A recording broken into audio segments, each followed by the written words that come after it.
the witch. Imagine a world where witches still cast spells and ancient curses hold sway.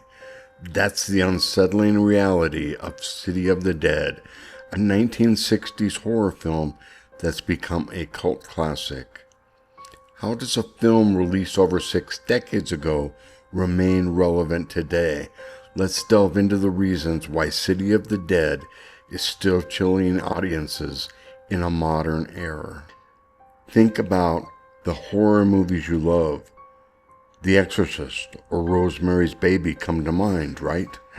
Well, City of the Dead paved the way for these films with its chilling portrayal of the occult. City of the Dead's look is echoed in the classic horror of the 1960s. Think the city of Collinsport in the classic soap opera Dark Shadows. Hey everyone, welcome back to the Geriatric Goth. Here we dig up the overlooked, the lost, the forgotten, even the downright scary parts of horror cinema. Today, we're headed straight to the streets of Whitewood, a town where evil never dies, witches are always present, and the fog machine works overtime. We're talking, of course, about 1960s City of the Dead, starring Christopher Lee. In the US, this movie was known or released originally as Horror Hotel, but you can find it on Tubi as City of the Dead.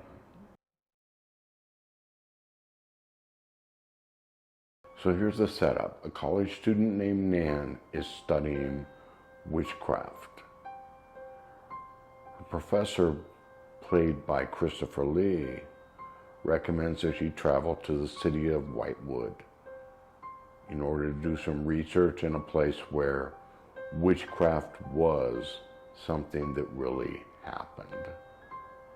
People were executed for witchcraft, and even though this never happened in the New World and very rarely happened in England, it was more common in Germany than anywhere else. But in this city, Whitewood, a witch was burned. Whitewood sounds quaint, right? Wrong. Whitewood is a dark, dangerous, unfriendly place, a small town filled with dark secrets and people who don't seem very welcoming to outsiders.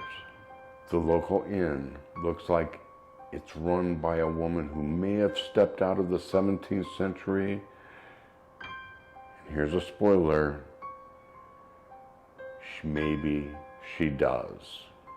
Nan's research quickly turns deadly as she discovers a cult of devil worshippers who made a pact with Lucifer himself for eternal life.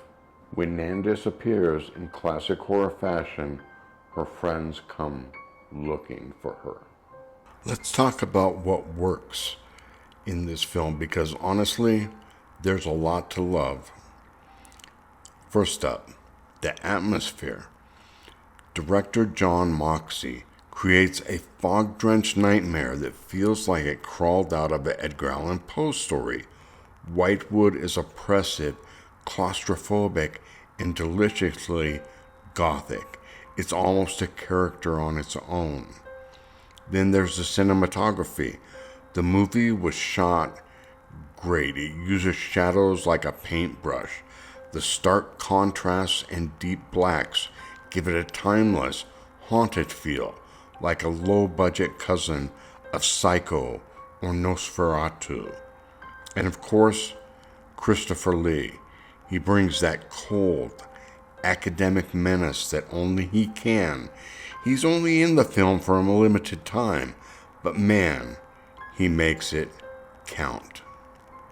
Of course, this film is not without its creaky floorboards.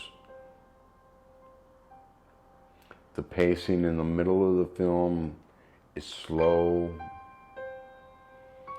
and there's some acting which is overblown, but that may be due to the fact that this was a British movie, but it's set in America, in the United States, in Massachusetts, and the actors use American accents, and maybe that's what kind of threw everything off. But still, that kind of acting is part of the charm, right? In the first part of the movie, the main character is Nan, and she's likable and beautiful, but she falls into the damsel in distress trope really easily and really quickly. Here's the thing though, City of the Dead is not just a creepy film from the early 1960s. It is the precursor of today's modern folk horror. Without City of the Dead, there would be probably no witch, no Midsummer, all of these like classic folk horror films that we're seeing now owe a huge debt to City of the Dead with its cults and with its hidden secrets. City of the Dead was also one of the first films to really lean into the dark secrets hidden in plain sight. A town full of bad, evil things, but people don't know that that is what's going on behind the scenes. City of the Dead is also considered to be one of the first Amicus movies, even though it wasn't produced by Amicus, which didn't exist yet. Milton Subotsky, who was one of the producers in Amicus, produced this film.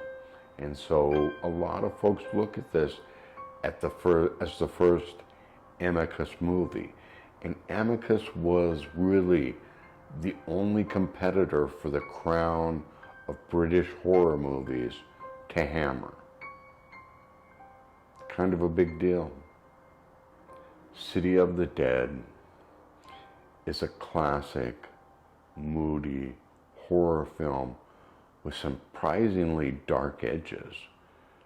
Christopher Lee especially really is dark in this movie and is quick to whip out a knife to make it easier for the main witch to complete a human sacrifice.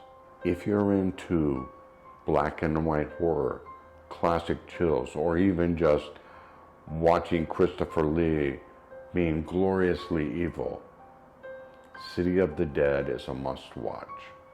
I give this 8 out of 10 stars.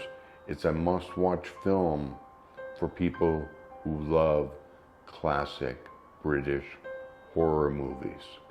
Let me know what you thought of City of the Dead. Please comment in the comment section down below. Like this video. If you enjoy classic horror, subscribe to the channel. We take a look every week at a different movie. Usually classics, but sometimes modern movies as well. Thank you for watching. Until I see you next time, stay creepy, my friends.